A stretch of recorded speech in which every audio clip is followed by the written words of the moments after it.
Az elemei komposzettetősen gyártott elosztóim, egy 20 névben rendelkezett számítógép, aminek Windows szerver, 2012 openc, vagy egy G-vel lejátszó.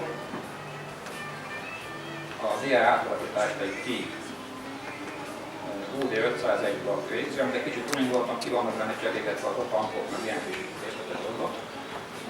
Utána következik egy Ingrex erőfok, ami igazából most csak egy hangerő szabályozást végez, különösebben nem szól bele a hangzásba, és a rendszer végén pedig van a két aktív doboz, amiről már jövő kicsit mesélni.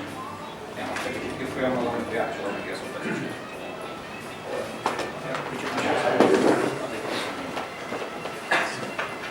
Nem akarok mutatni ezzel senkit, ez az én megésem, hogy aktív dobozokat csinálok. Általában iskolákban jobban szeretik a külön erősítő hangfalkábel hangfalkombót. Én szeretem, ha az egész egyben van. Onnan is jön ez, hogy hangmérnökként dolgozom, hogy rengeteget találkozok a kombatnak. Ez tulajdonképpen semmi más, mint egy általános hangfal egy erősítővel összeegyítem az összes kábellel, illetve annyi különbözteti meg egy átlagos hangfaltól, hogy az átlagos hangfalban passzív keresztváltó van, tehát gyakorlatilag a hagyományos erősítők egy teljes spektrumú jelet erősítenek fel, ugye kijön a CD-ből vagy az erőfokból egy jel, és az bemegy az erősítőbe, jobb és bal oldal, felerősíti az egész sávot, utána kimegy a hangfalra, és a hangfalban lévő hangszóróknak megfelelő keresztváltó passzívan osztja szét a jeleket. Tehát gyakorlatilag oldalként egy erősítő csatornát beszélünk. Ezek a monitorok alapvetően aktív váltásúak, ez azt jelenti, hogy minden egyes hangszórónak saját beépített erősítője van, és a beérkező jel, az előfokból, vagy a CD-ből, vagy akármiből bemegy egyből a keresztváltóba, még kísérő állapotban, és szétosztja itt jelenleg 2 útra, de akár 3-4 vagy akárhány útra meg lehet csinálni. Alacsony szintű váltásról beszélünk, tehát hogy ugyanolyan jelszinteken történik a keresztváltás, mint ami a CD játszóból vagy az előfokból kijön. Megcsinálja a különböző kompenzációkat, ami kell, bele lehet nyúlni az átvitelbe, alapvető szinten a mély magas átvitelbe, picit korrigálni lehet a szobának a problémáit, nyilván nem végétek ide egy-két dolgot lehet vele ügyesen csinálni. És miután megcsinálta a keresztváltást a dolgot, szépen kiadja a mélyüknek a jelét, ha 3 utas, akkor a középnek is, meg a magasnak is a jelét, és mindegyik jelút bemegy egy külön erősítőbe, és az erősítők és a hangszórók között kvázi nincs passzív keresztváltó, nincs nagyméretű kondenzátor, tekercs, ellenállás, stb. Miért jó ez?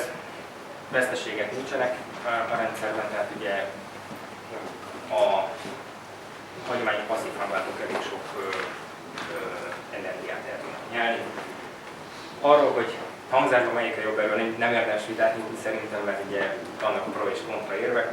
Én ezt szeretem, és megpróbálom elfogadtatni másokkal is.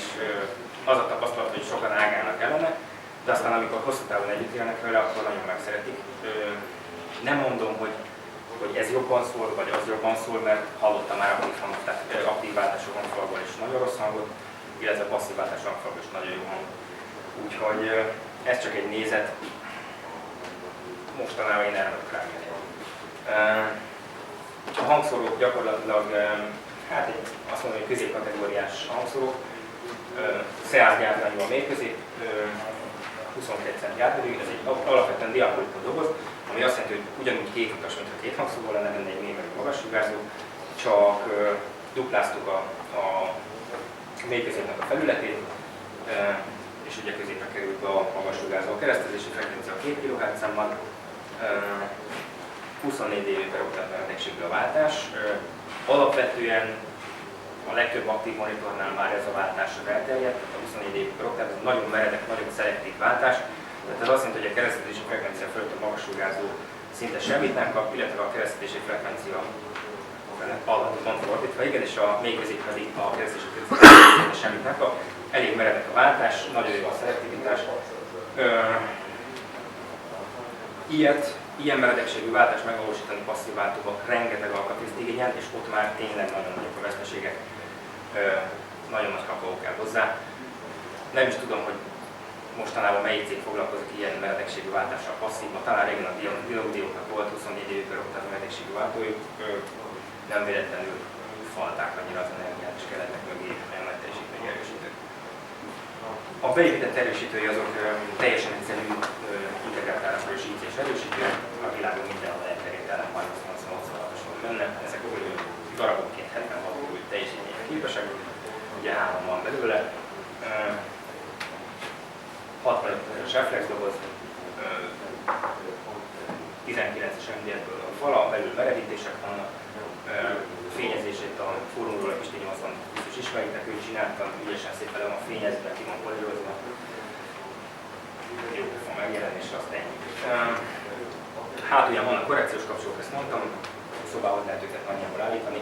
Nyilván egy ilyen DSP-s korrekcióval, amit a Fapaci csinál, sokkal több mindent lehet csinálni, de nekem az a tapasztalatom, hogy otthoni körülmények között ez is sokkal több, mint amit egy passzív rendszerrel tud csinálni az ember, mert ugye úgy csinál, ráadjuk előfakad az erősítőt a hangfalra, aztán annyival lehet játszani, tologatni a hangfalakat, akkor vagy jobb lesz, vagy rosszabb lesz.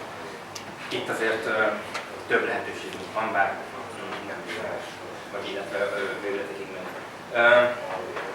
Ennyit kell volna nagyjából tudni, hajnali 4-kor lett kész, úgyhogy nem is tudom igazából, hogy korábban szólt ez már nálam, csak költözés után voltunk, és szét voltak szedve. Tegnap mondta Fapaci, hogy akkor mi lesz volna? Mondom, vasárnap. És akkor mondta, hogy akkor mikor találkozunk? Hol? Szóval a fónumban. Megmondom, ez jövő héten lesz, nem? Nem, ez holnap lesz. Úgyhogy 11-ig dolgoztam este, és akkor utána hazamentem, és még befejeztem. 4-kor sikerült.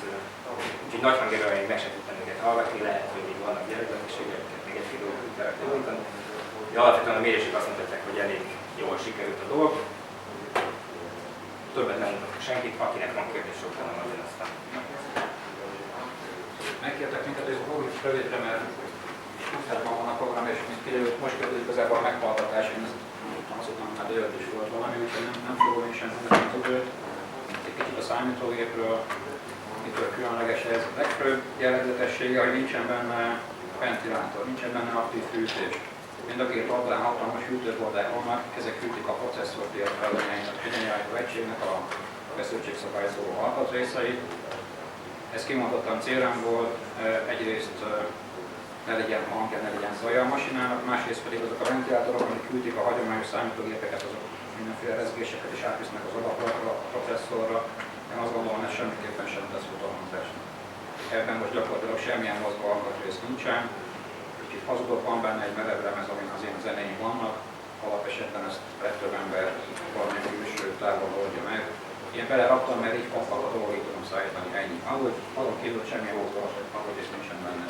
Másik különlegesség, hogy bináris tápegység van benne, nem szokványos kapcsolóüzemű PC tápegység. Ezt MZ Felix kollégával, akik szintén valószínűleg sokan ismertek a fórumból, egy kitűnő szakember közösen fejlesztettük, egy további transformátor 250 volt ampere terhelhetőséggel, MZ Felix saját egyenirányító és feszültségszabályozó egységgel, illetve van egy ATX DC-DC konverter, ami szétosztja az alapnak szükséges feszültségekre azt a bizonyos 20 voltot, amit előállít a további transformátor. Még egy különlegesség van a számítógépben, egy USB kártya, aminek saját órajele van, ez úgy tapasztaltuk, hogy nagyon sokat dob a hangon, gyakorlatilag az alaplapról érkező adatfolyamot ő meglehetősen katonás rendben rendezi ezzel a saját órajellel, és így küldi a DA konverternek analóg átalakításra.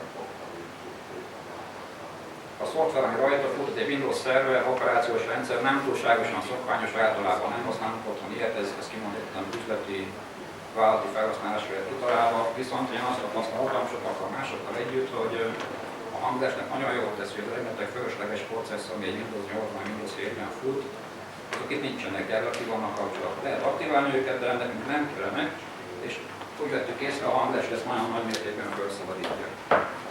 Hogyha elindítunk egy task manager, lehet látni, hogy még egy DSD lejátszás, ami általában a laptopgépet eléggé leterhelik, az is ilyen 1-2%-os CPU terheltséggel fut, úgyhogy kimondottan jól érzi magát a gép feladott rendszer. Ha esetleg van kérdés a számítógéppel, akkor szívesen válaszolok, amúgy tényleg nem akarok minden időt, és akkor nekem azt mondták, hogy válaszolunk ki 5 számot, amit mindegyik rendszeren meg fogok hallgatni. Ha van tip, akkor szívesen fogadom. Én az EMA lemeznek a tesztanyagát ajánlottam, erről is válaszoltunk, de akár más is. Fever. Nálán hogy lesz ki a PC-nek a vezérése? Hogyan válogatják?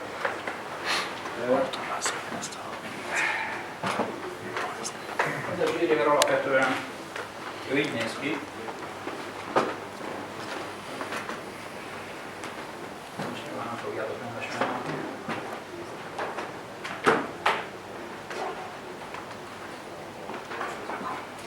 Egyébként nem kell futnia, az érdekesként ennek a dolognak, hogy nem kell futnia a lejátszó szoftvernek ahhoz, hogy a zenét hallgassak. Mert a G-River igazából két részből áll. Van a player, amit most láttuk, ennek van egy ilyen nagyon szép grafikai felülete, és van a G-River szerver, ami meg nem tesz más, mint a számítógépen levő zenéket hozzáférhetővé teszi a lejátszó szoftvernek, de nem kell hozzá grafikus felület. Hogyha én ezt teljesen kikapcsolom, akkor is tudok tenni hallgatni rajta. Mondjuk érdekes, hogy a legtöbben fúvát használtok, ott ez nagyon nincsen. Hát amint a szervernek ez a bejelentkező ablaka, én kikapcsoltam a grafikai felületét, és gyakorlatilag egy parancsolom van semmi már, de nem is kell. Mert a G-River olyan klasszul távvezérelhető egy okostelefonnal, vagy egy tablettel, vagy egy másik számítógépről, hogy egyszer nem is kell, hogy fussanak bármiféle szoftver a számítógépről. Konkrétan válaszoltam a kérdésedre, vagy más volt a kérdés? Igen, az látható, hogy jól néz ki.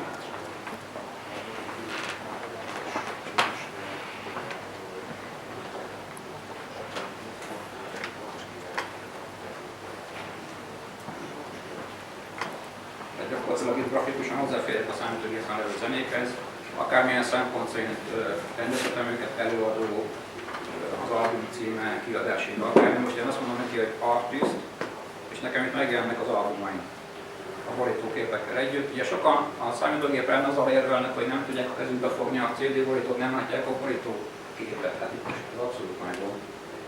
Úgyhogy ebből a szempontból szerintem már beosztjuk magunkat. És én neki választok egy albumot, és azt mondom neki, hogy play, akkor már vízviselésünk rá. Tehát látjátok, hogy nem is tud semmi a számítógépen látszódott, ki van kapcsolva a G-River, csak a szerver szolgáltatás.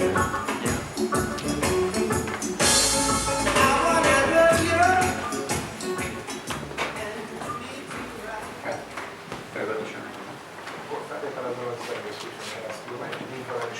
Igen, azt nem mondtam, rávezérelhetjük másik számítógépről, és hogyha Ethernet hálózaton van mind a két gép, vagy pedig most hoztam egy Wi-Fi router, amire rá vagyok a PC, én fel vagyok kapcsolva a Wi-Fi hálózatra, és én tudom tehát az üzemelni. De mondom, ez okostelefonnal, tablettel, szinte bármi.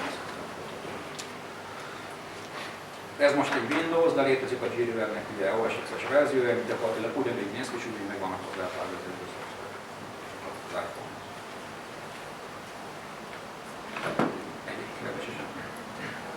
Kérdezhetek? A DSP-vel melyik ponton és milyen paraméterekbe kellett belenyúlni, ha belenyúltatok? Igen, kérdezték mások is, mit csináltam, itt az elején végzőrögtem és mit állítottam. Igazából azt csináltam, mind a ketten hangmérnökök vagyunk a Kalmival, én szoktam koncerteken is hangosítani, ott az egyik legelső lépés a soundchecknél, a hangbeállásnál, hogy bemérjük a teremnek a sajátosságait. Ez egy viszonylag nagy terem, viszont meglehetősen jól van csillapítva a méréseken. Ezt láttuk, hogy különösebben nem nyúltam bele, de minden teremnek vannak bizonyos kiemelései és bizonyos beszakadásai a frekvencia menetben. DSB-vel egy kicsit ezt próbáltam ellensúlyozni, nem vészesen ilyen 2 decibelt emeltem bele 500 vagy 600 Hz környékén, illetve a szubbasszust levágtam 30 Hz alatt, vagy egy kicsit megkémelyik hangszorokat, ennyit tettem, különösebb a repet nem gondoltam végig.